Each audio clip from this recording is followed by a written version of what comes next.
Hi Church, hi MBCC. Kamusta po kayo, no? At sa iba pang mga nanonood ng ating video sermon ngayong umaga, ay good morning po sa inyo. Binabati po namin kayong lahat ng Happy Hearts Day or Happy Valentine's. So, if kung sino man yung katabi ngayon, makakatabi mo ngayong asawa, anak, kaibigan, o kung sino man yan, maaari mo ba siyang batiin ng Happy Hearts Day, Happy Valentine's, maligayang araw ng mga puso. Yan. Regardless of what you call it, ay today is Day of Love. Wow, di ba? Araw na puno ng pagmamahal, di ba? So, dapat naman araw-araw yon, no? Pero, kumbaga, may special day lang na tinakda sa ating calendar for that, araw ng mga puso. So, by the way, dito ako ulit ngayon para magbahagi ang salita ng Panginoon. So, actually, tagal ko nang hindi nakapag-preach in a Sunday service, di ba? Parang ngayon na lang ito ako nakita ng linggo. Kadalasan, na lang ako di ba? Wednesday and Friday. So, nagsasawa na kasi kayo ng 2 times, kaya one time na lang this week, di ba? Hindi, yan. So, salamat sa Panginoon sa muling opportunity na pinagkaloob niya po sa akin para maging gamit sa pagbabahagi ng kanyang salita. Okay? So, meron ba kayong date, no? Yun ang question.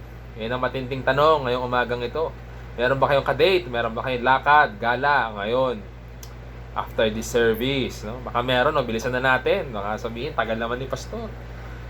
Daming mag-date na kami, di ba? So, may date din ako, kaya nga ako naka-quote, di ba? Alis na ako after nito. Joke lang. Yan, so anyways, may date ka man o wala, let's have a date first with our greatest lover. Sino ating greatest lover? The one and only God, our Lord in heaven. At nawa, reminder lang din sa atin, meron in a relationship man tayo, asawa, girlfriend, boyfriend, kasintahan, or wala, may we all find out our worth, yung ating kahalagahan, yung pag-ibig, hindi natin mahanapin sa ibang tao, sa ating mga partner, kundi nawa ito ay makita, patagpuan natin first and foremost kay God, sa Kanya lamang, dahil He loves you. Okay? So last Sunday, sino ito kay last Sunday, napakinggan niyo yung message, no? Salamat uli kay Pastor JP for sharing his word sa atin. And that message nga mabilis, di ba? Short but sweet, ilang minuto lang, tapos na. Tuloy-tuloy, di ba? Yan ang may invite pa ulit yan si Pastor dahil mabilis ang kanyang mensahe. So, di ko alam gaano tayo kahaba ngayon, but nawa, mabilis lang din. And our passage for tonight ay tutuloy pa rin natin yung ating pag-aaral ng Hagay. And last week nga nasabi niya ni Pastor na minsan bilis tayong sumuko, di ba? Lalo na kapag nakita natin yung ating efforts, yung ating mga ginagawang work, pagkilos, paglilingkod sa Panginoon ay hindi nasusuklian. Kumbaga parang wala nangyayari, di ba? Parang nagpapakahirap ka, nagsusumikap ka, pero wala ka nakikitang progress, wala ka nakikitang pagbabago. Ganun pa rin siya, di ba? Hindi dumadami yung disciple, or hindi nababago yung buhay ng iba, or something like that, di ba? So, kung ikaw ay nandun sa ganyang sitwasyon, di ba, parang nakakadismaya naman talaga, nakakalungkot, parang panghihinaan ka ng loob, di ba? At minsan, mas madali sa atin mag-compare, di ba? Ay siya, buti pa siya ganyan, buti pa siya ganito, buti pa yung sa kabilang church, ang ganda, maayos, nagbalik na sila. Tayo sa MBCC, wala. Mabuti pa sila ganito, ganyan. Dami nilang nabibigay, napapamigay, natutulungan. Sa ganito, ganyan. Sa ganito, 10 yung disciple. Ako, kalahati lang, di ba? Hindi pa kasi lagi uma-attend. So, if we will compare, we will end up miserable, discouraged, dismayed. But ang encouragement nga sa atin, kagaya sabi last week, ay we can continue to do good at we should continue to do good. We should continue to work, to serve the Lord. Bakit? Because God's encouragement was He will be with us. Kaya do not fear, I will be with you. Yun yung naging encouragement niya sa mga Israelita nung sila ay gusto nilang sumuko kasi parang feeling nila, ano ba itong ginagawa natin? Ang pangit. di ba? Kumpara dun sa templo ni Solomon from yung very first temple. Ang ganda nun. Ang daming gold, ang daming silver, ang daming jewelry. At nagpakita yung Panginoon, di ba? Naglagablab. Pero dito, parang ayoko na. Napakasimple. Pero God promised that He will be with them. That was why they should continue to work. The same is true sa atin. God is with you. Paparamdam niya sa atin yung kanyang presensya. Yung nearness ba na na-share sa atin last week. God is near you. And He is your peace. At ngayon naman ngayon pong umaga, we'll just continue, no? Magkapatuloy lang tayo dun sa nasimulan natin last week dahil ating passage ay verse 6 to 9. That same chapter 2. So, yun nga po ang ating tatalakayin ngayon. We will just build up from that. So, ang katotohanan niyan, yung presensya pa ng Panginoon, God's loving presence, yung kanyang pagsama, yung kanyang nearness, awareness of His presence, yun pa lang, sapat na for us. Sapat na motivation yon para tayo ay magpatuloy sa paggawa, paglilingkod sa Kanya, paggawa na mabuti, pagiging mabuting Kristiyano. Diba? Sapat na yun. Alam mo, kasama mo ang Panginoon eh. Diba? Pero hindi doon tinapos ni Haga yung kanyang motivation for the people. In fact, dinagdagan niya in verse 6 to 9. And we can be confident in this as well. We can be confident, we can be glad in our work because more than us, it is God who is at work. At yan po ang title ng ating mensahe ngayon pong umaga. God at work. Let's read our passage. So, if you have your Bibles with you, makabukas po kayo sa akin sa Haggai chapter 2, verse 6 to 9. Says here, this is what the Lord Almighty says. In a little while, I will once more shake the heavens and the earth, the sea and the dry land. I will shake all nations, and the desire of all nations will come, and I will fill this house with glory, says the Lord Almighty. The silver is mine, and the gold is mine, declares the Lord Almighty. The glory of this present house will be greater than the glory of the former house, says the Lord Almighty. And in this place I will grant peace, declares the Lord Almighty. Tayo po ay manalangin. Panginoon, muli salamat po sa araw na ito na muli po kaming lapit sa inyong harapan para makapakinig, makapagpuri, Panginoon, at nawa continue to encourage us. Salamat because you are near us, you are with us. Nagaya na nga po ng aming tutunan last week and right now. Teach us, Panginoon, that it is you who is working, Panginoon. More than us, it is you. So we pray, Lord God, that you speak to us, and now after this message, may we be encouraged to continue to serve, start to serve, and may we experience your love, Panginoon. Greatest love that we will ever have experienced. That is your love for us. In Jesus' name, Amen. Amen. Amen. So yan po. Again, Haggai chapter 2, verses 6 to 9.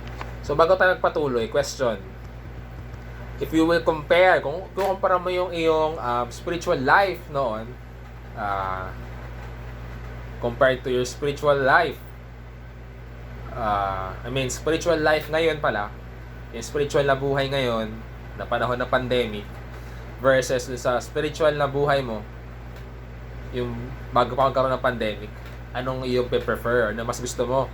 Ano mas pipiliin mo? Tingin mo ba nag-progress ka? O tingin mo mas okay ka dati? Diba?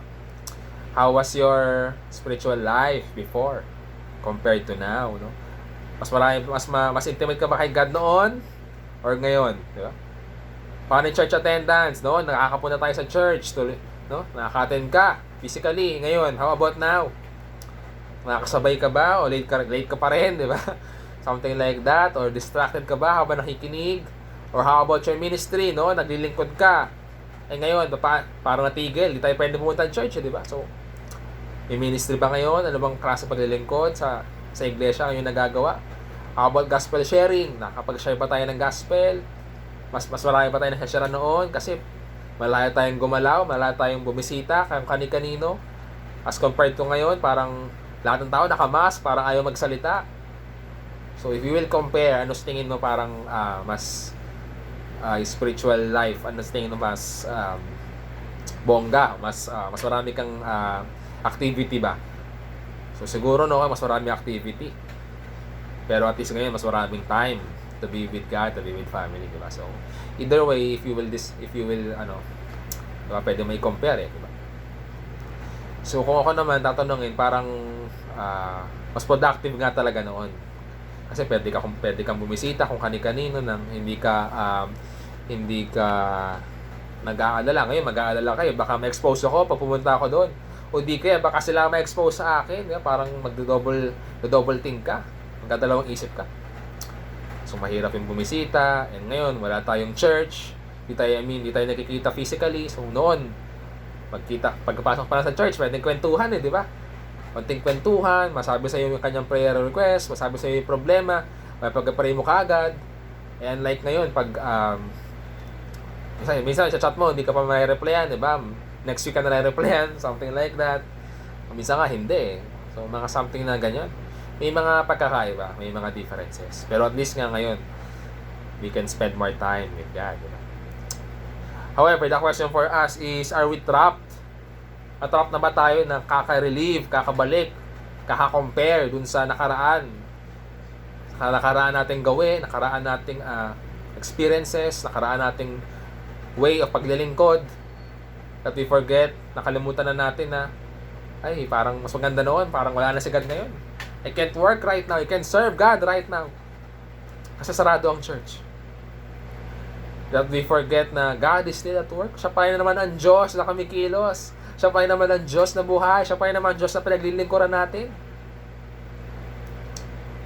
If that is you, you feel like trapped in the past, you relive the past in your mind paulit-ulit, na wala ka na magawa ngayon, you feel desperate, you feel discouraged, parang wala akong kwenta ngayon na parang something like that. If that is you, then parang kaisa mo yung mga Israelites. Again, the problem with them is that they were discouraged, they were dismayed.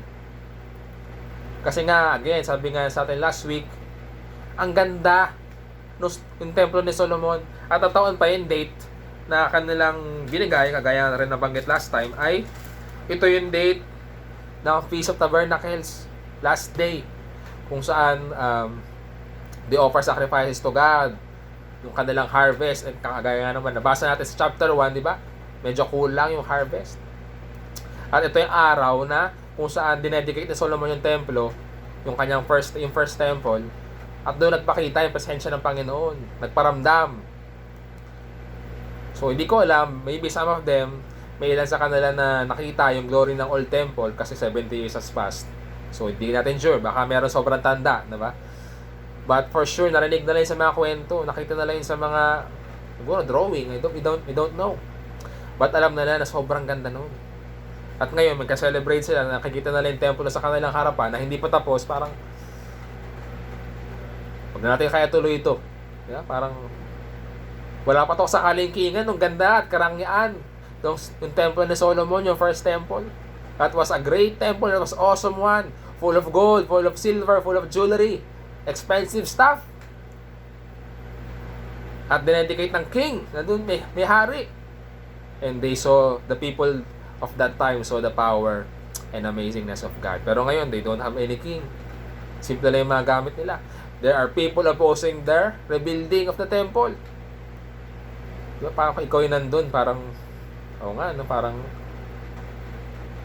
how time has passed. Nakakalungkot. Diba? Although it may be true, no? Maaaring totoo na yung temple ni Solomon ay sobrang ganda talaga compared sa binubuo nila ngayon. Sa temple ni Zerubbabel na binubuo niya. But the people shouldn't be discouraged. Sabi nga last week, diba? Because God was with them. At ngayon, nadagdagan pa ni Haggai ang mensahe ng Panginoon. They should not be discouraged. Why? Because God was at work. God is at work. Again, basahin nga natin yung verse 6 to 8. Sabi dito, this is what the Lord Almighty says. In a little while, I will once more shake the heavens and the earth, the sea and the dry land.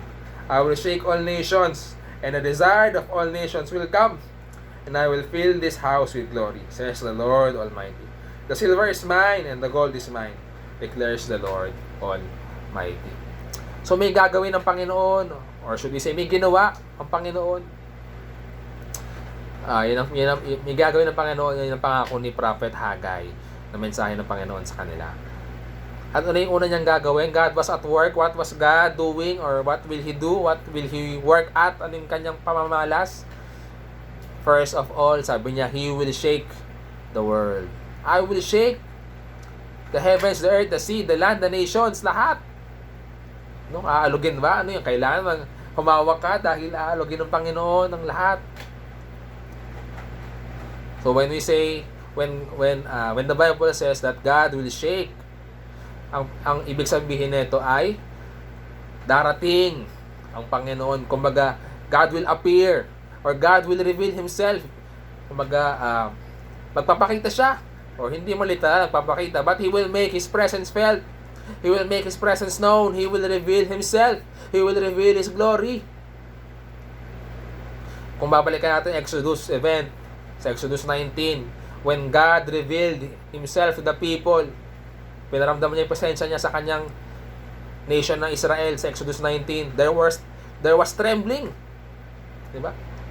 The ground trembled. Natakot yung mga tao.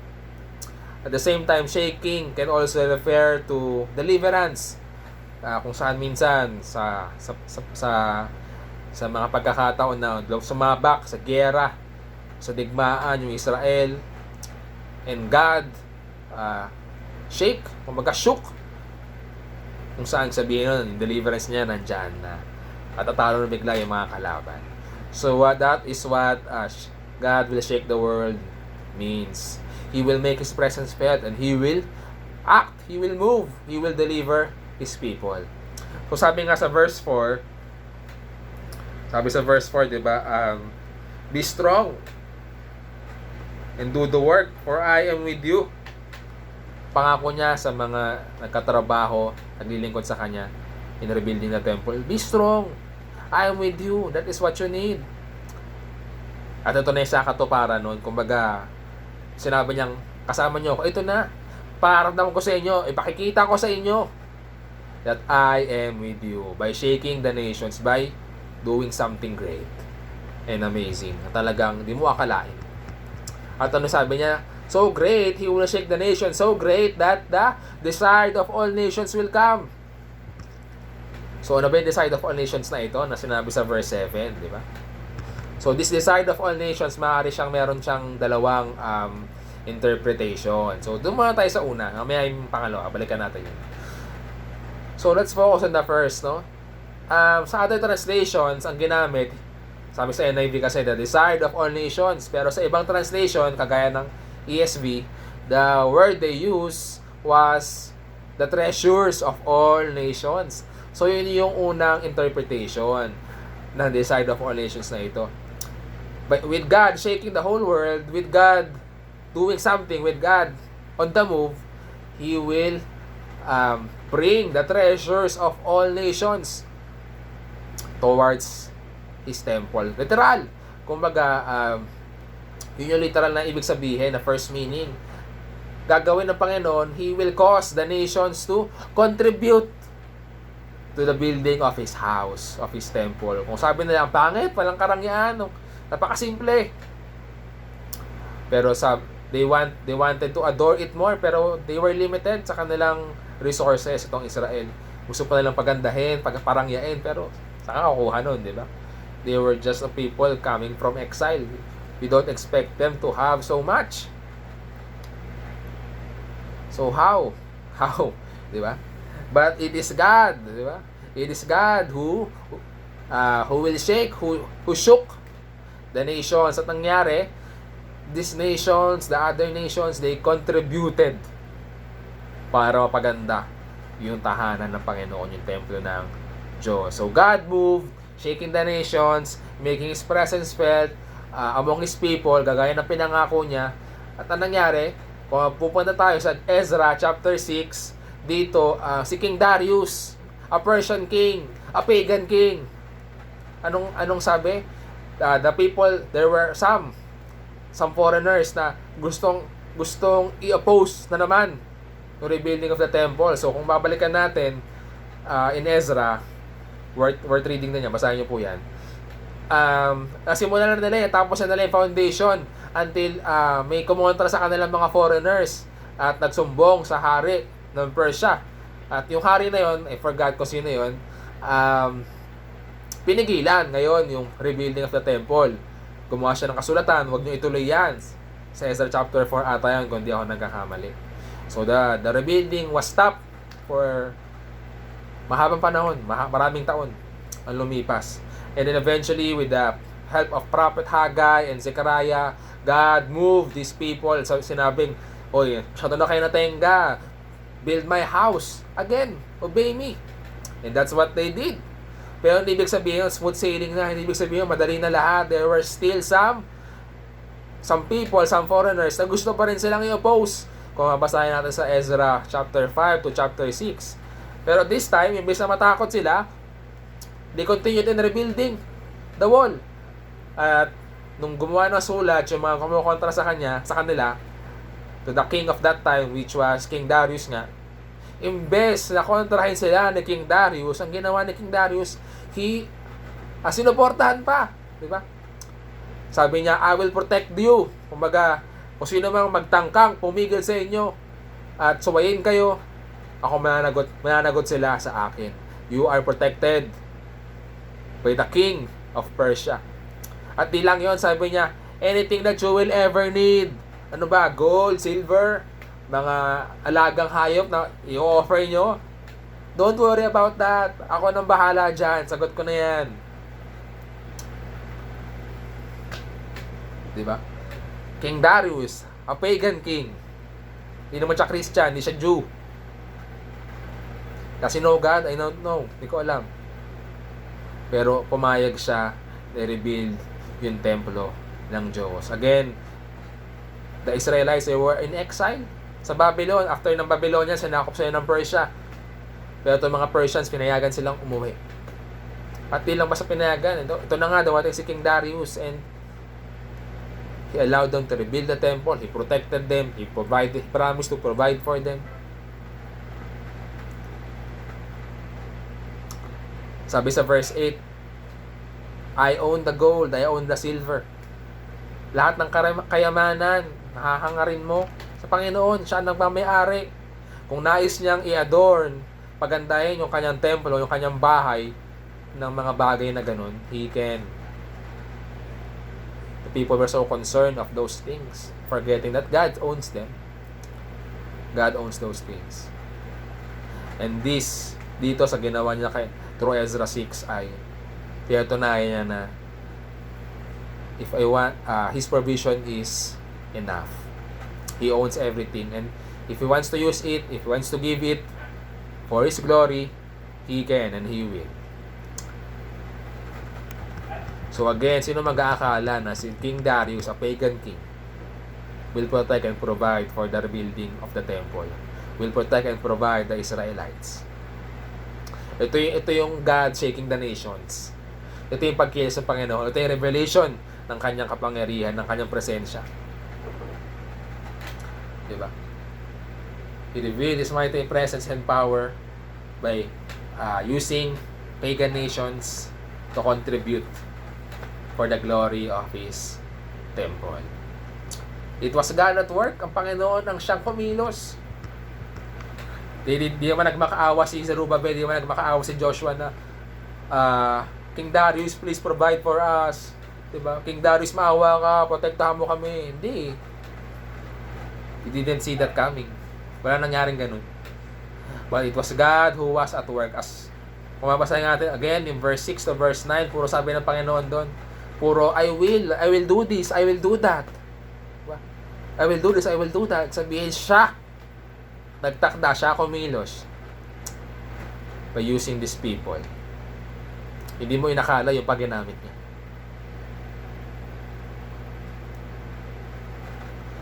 So the people, di sila satisfied at first, but God assured them that He is with them and He is at work. Hindi siya yung nakatenga. Ang Panginoon, hindi siya nakatenga lang doon. Sige, gawa kayo. Ako, dito lang ako. Hintayin ko kayo matapos. Hindi. He asked them to build, to have faith, to commit. But in all of the affairs, in all of the things, He is working.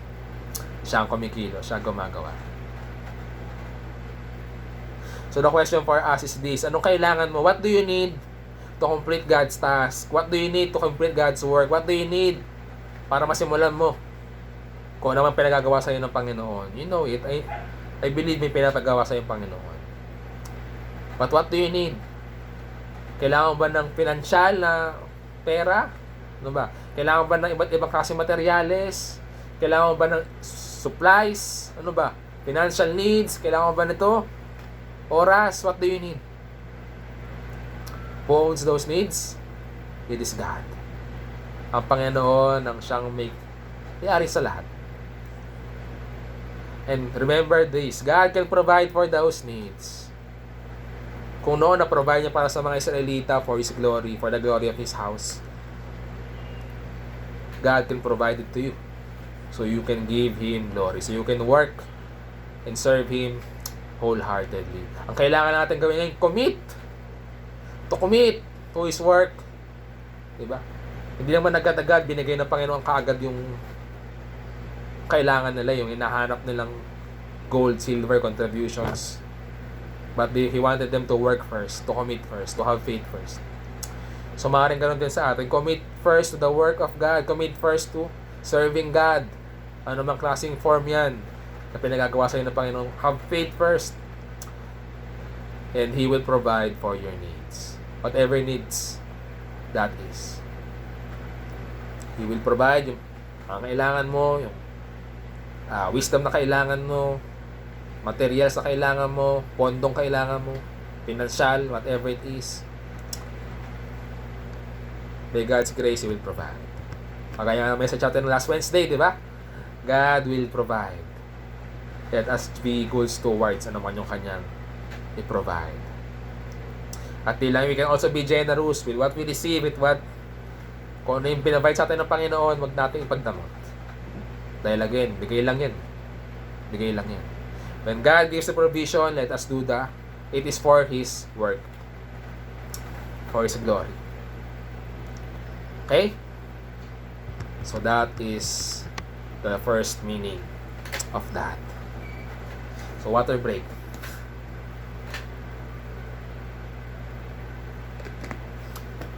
So kamusta kayo? Saan date nyo mamaya? Di ba? For sure, maraming punong ano dyan. Maraming punong resto. So, haba pila dyan. So, anyways, kamusta? Do you feel like serving God right now? Hopefully naman, ano? Hopefully.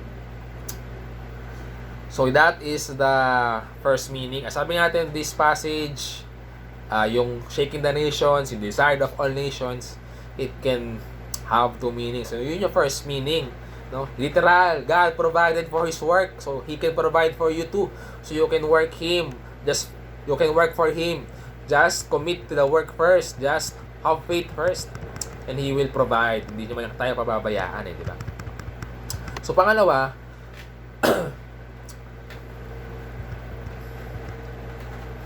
so again, the remnant, they experience yung beautification of the temple na kanilang gusto, kanilang hinahangad, source of kanilang discouragement, na-experience na pagandahin by God's gracious blessing, nag-contribute yung mga other nations. Ngayon, yung pangalawang meaning naman niya, it has, it reach us, tayo mga manampalataya ngayon of this age, it has great impact sa atin, mga manampalataya ni Jesus. Dahil itong the desired of all nation, it also has messianic overtones. When God makes His move, when He shakes the whole world, and He makes His revelation, He makes His presence felt, the desired of all nations will come. That is Jesus. Jesus will come. Or sa panahon natin ngayon, He has come. Nakarating na siya, babalik na nga lang siya. Diba? So the nations may not know it, they may not, the nations, the people, di man nila alam, di nila aminin, But the truth is, si Jesus lamang yung kanila talagang desire, yung ating talagang tunay na hinahangad din ang desire ng ating mga puso. Because if we admit it, we desire to be loved. Kaya nga, nauso pa yung Valentine's dahil gusto natin may magmamahal sa atin, di ba? We desire to be loved.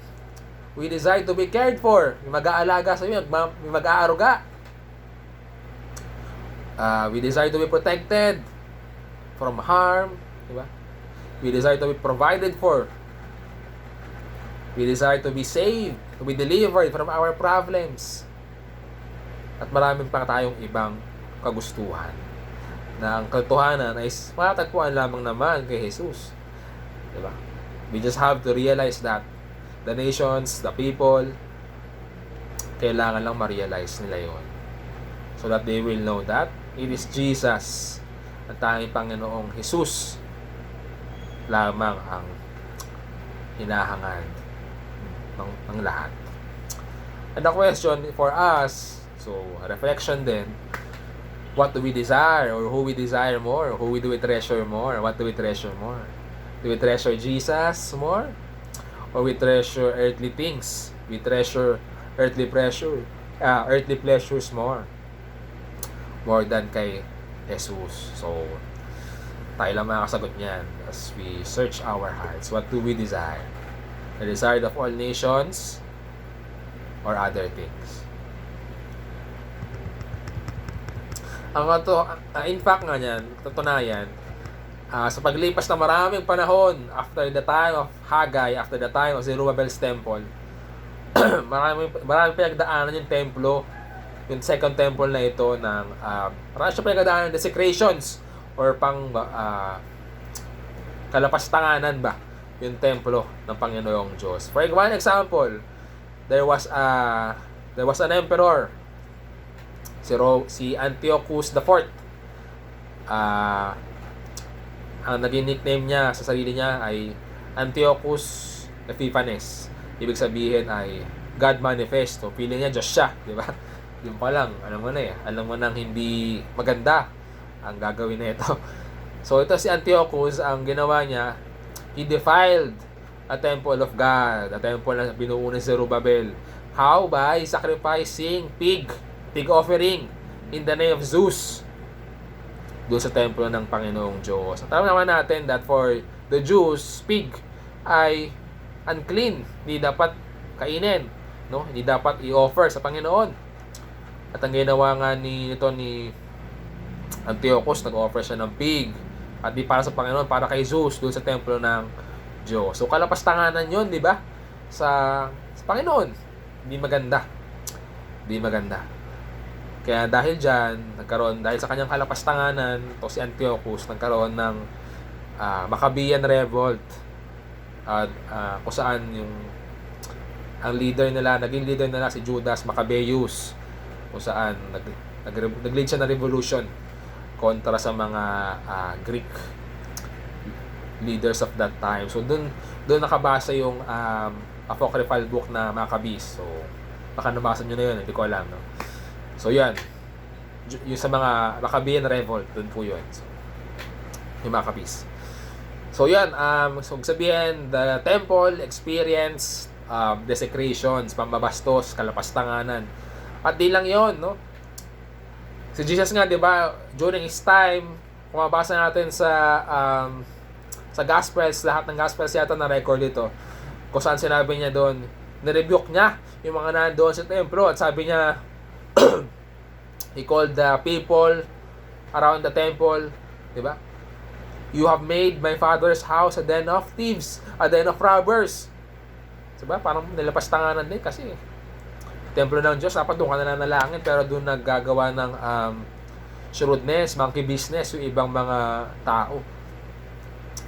So how can, sabi sa verse 9, di ba? Sabi sa verse 9 ni Haggai, the glory of this present house will be greater than the glory of the former house, says the Lord Almighty. So ang sabi, ang pangako, yung glory ng ginagawa nila noon na temple ni Zerubbabel, second temple, ang sabi, magiging mas glorious pa daw, magiging mas amazing pa daw kaysa dun sa um, temple ni Solomon na kanilang ang kinaiingitan, na kanilang ang nagkukumparahan. So, magiging glorious pa daw itong temple ni Zerubbabel compared sa templo ni Solomon. So, how can that be true? How can that happen? Nilapastangan na nga ito sa paglipas ng panahon. Tapos, si mga tao, hindi na masyadong ginagalang yung templo. At isa pa, yung Ark of the Covenant na nung panahon ni Solomon, nandun sa loob, sa Most Holy of Holies, yung Ark of the Covenant, na nakisimbolo sa presensya ng Panginoon. Wala na yun.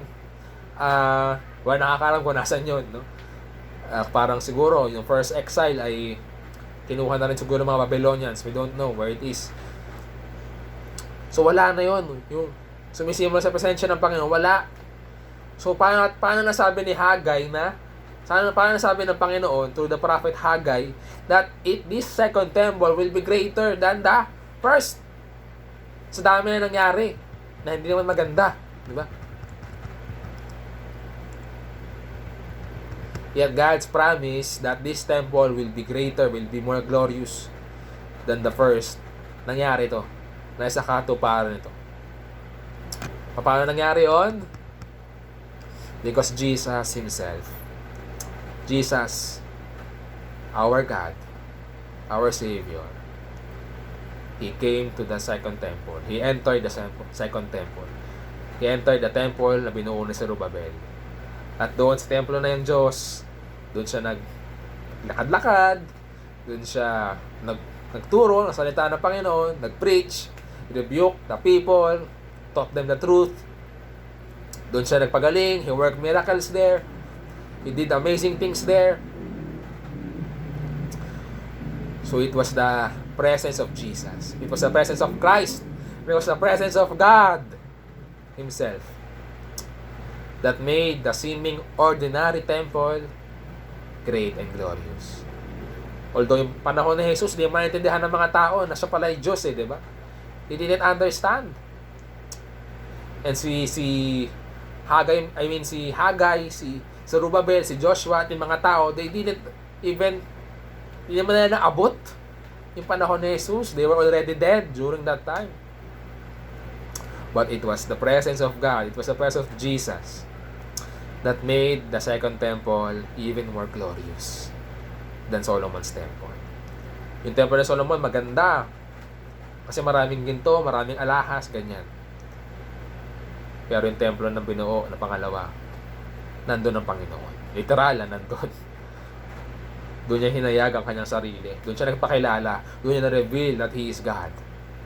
Hindi lang yun, even after His ascension, yung bumalik na sa Jesus sa langit at naiwan yung mga apostol, it was at the temple courts where they preached the good news. Kung basahin natin yung Acts 5, verse 42. Basahin nga natin. Acts 5, verse 42. Day after day in the temple courts and from house to house, they never stopped teaching and proclaiming the good news that Jesus is the Christ. So kahit nung wala ng Panginoon, doon pa rin sa templo na ipoproklama kung sino siya, kung sino si Jesus. Di ba? Amazing, di ba? Amazing.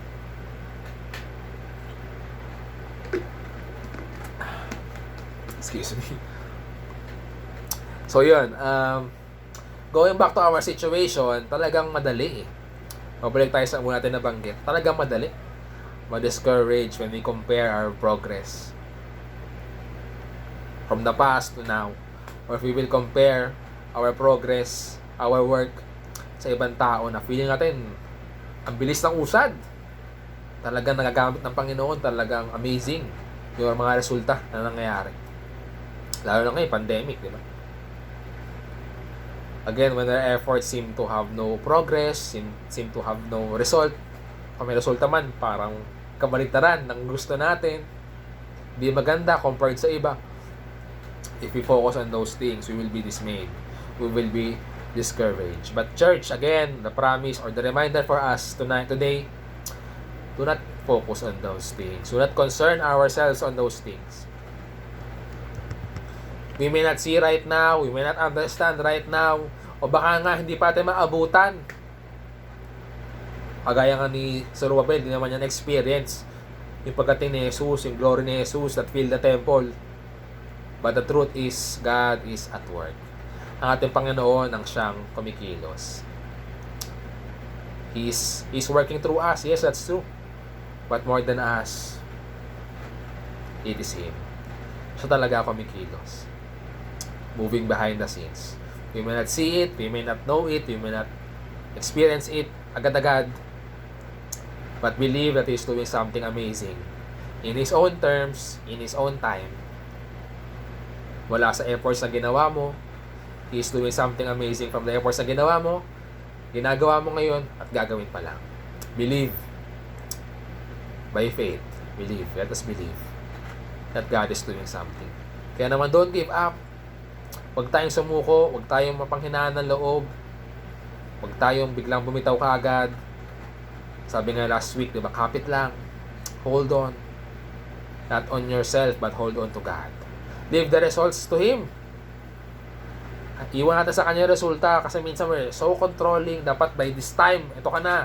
Dapat by this time, itong batang ito na dinidisciple ko, dapat, so, kabisado nyo na yung Bible, di ba? O dapat by this time, isa ka lang. Dapat 10 na tayo. But leave the results to God. And as we work for Him, as we serve Him, as we continue to do good, as we live life pleasing sa Kanya, enjoy His nearness. Enjoy natin yung presensya niya. Hindi yung we work because we're supposed to do this, because we're paid to do this, because ito kasi yung nakikita ko sa iba. Hindi ganun. We work because we want to glorify God, because He loves us. We experience that love. Now we want to extend it. Diba? So, church, remember this as we near our end. It's not because of who we are. Hindi ko sino tayo. Hindi sa kung anong alam natin. Hindi sa kung anong materials na ginamit natin. Hindi ko sa kung anong program na nabuo natin. O minsan nga, hindi, kahit sa resulta, hindi dahil sa resulta. That makes our work, our service for God glorious. That makes our service amazing. It's not because of those things. It is the presence of Jesus that makes things full of glory and honoring to God. Again, yung simpleng templo, it was filled with glory. Even glorious than the first. Why?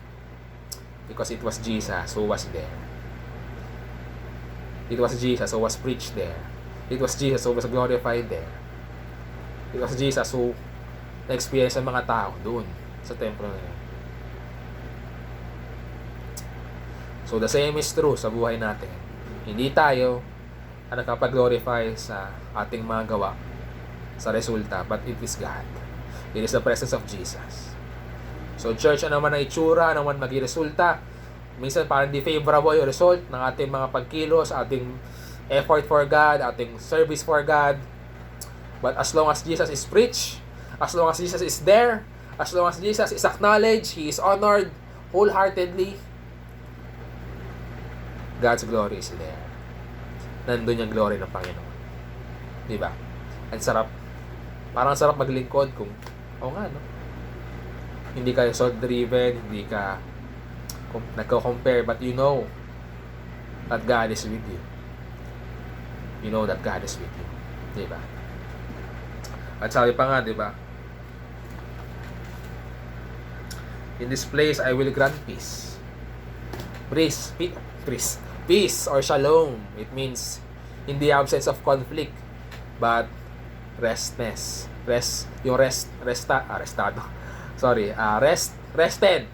Kapag pahinga ka, payapa ka.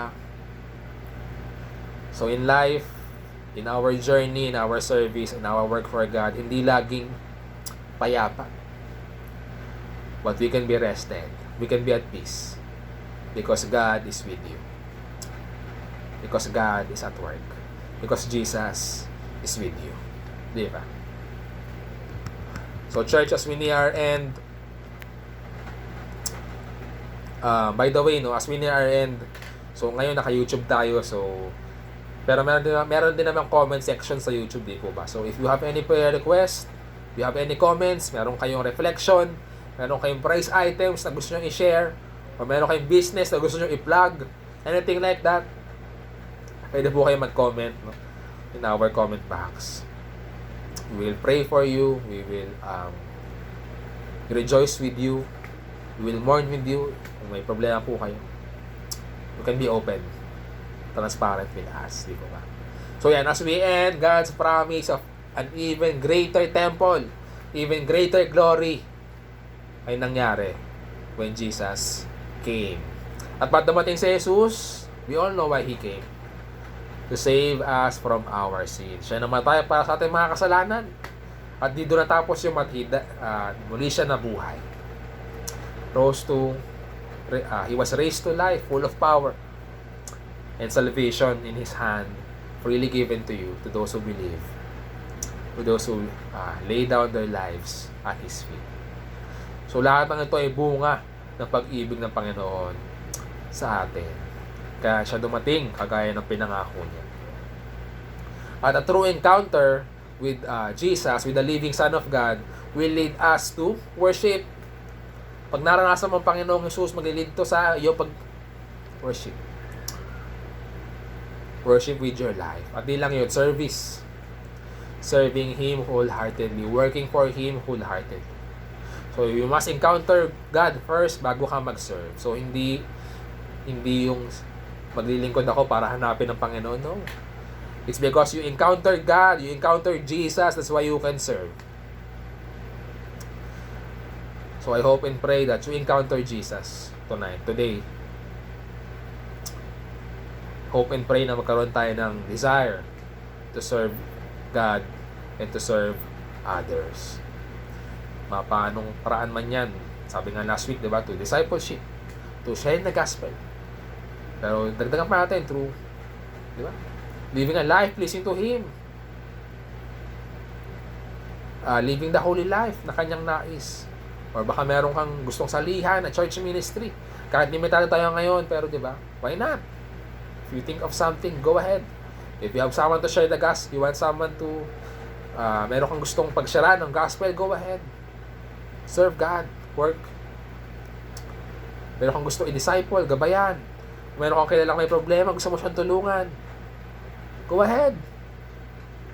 Do it as service for God. Don't get tired of doing what is good. Sabi nga sa Galatians 6:9, di ba? Do not get tired of doing good. At the proper harvest, meron kang aanihin. Proper time, you will have something to reap. So again, church, God is with you. He is at work in your life. He is at work at the affairs of the world. Diba? So maybe talagang start to serve God. Start to work for His glory. Hindi kailangan malaki, hindi kailangan big time or whatever. Hindi mo kailangan maging pastor, diba? Para maglingkod. Maging missionary. Just serve sa kung anong nilalatag sa'yo ng Panginoon right now. Start with that. Start with that. So again, as we end church, wala ka mang kadate ngayong Valentine's, again, no? Baka wala kang kadate, don't worry. God still loves you. And that love leads to an encounter. Encounter leads to worship and service. So, wala man tayong kadate o wala tayong gala ngayon, may you experience the love of God for you. Yan ang true love na hindi ka sasaktan. Di ba? Yan ang true love na hindi ka bibiguin. True love na hindi magmamaliw, hindi mababawasan. So church, may we enjoy Jesus, may have and may we enjoy His great love for us and continue to encourage, may His love for us continue to encourage us na mamuhay ng glorifying sa Kanya. So God loves you. Let us pray. Panginoon, salamat po sa inyong mensahe sa amin. Ngayon pong umaga, nag-remind sa amin that you are at work. Kayo po ang Diyos na kumikilos. Kayo po ang Diyos na tunay at totoo. Mahal niyo po kami, Panginoon. And Lord God, may an encounter with you lead us to worship you with our lives. Life pleasing sa inyo, Panginoon. And may it also lead to service, to work paglilingkod sa inyo ng buong puso, ano mang paraan nito, Panginoon. Hiniwala kami that you are laying down something in front of us. This is where you want us to serve. This is the service that you want us to do right now at the moment, Panginoon. So Lord, whatever it is, remind us that you will provide. Ano man namin kailangan. Financial provision, katalinuhan, kalakasan. You own everything, Lord God. You own silver, you own the gold. And if you need to shake the nations to provide for our needs, you will do so. But first, help us to commit. Help us to have faith and start. And your provision will follow. And Panginoon, again, help us not to be discouraged, not to be dismayed, but remind us that you are with us. And it is your presence that makes your work glorious. Not us, Panginoon. Hindi aming kakayahan, hindi aming bigay na pera or whatever, hindi aming programa or kaalaman, but it is you, Jesus. It is your presence that makes your work glorious. At nawa, sa aking paglilingkod sa inyo, kayo po ang laging bida. Kayo po ang laging makita. Maitaas namin. At muli, Panginoon, salamat po muli sa inyong dakilang pag-ibig. That is why we can experience yung presensya ninyo. That makes things glorious because you love us. You came to save us from our sins. And that is the greatest love we will ever have. We will ever experience. Satisfy us, Lord God. Satisfy us, Lord Jesus. Maraming salamat po. Help us to share this love, extend this love to our family, friends, relatives, people around us, even strangers to us, Panginoon. Maraming salamat po. Help us to enjoy the day. In Jesus' name, Amen. Amen. So good morning po, church, and may God bless us all. Enjoy your day and see you Wednesday. Good morning.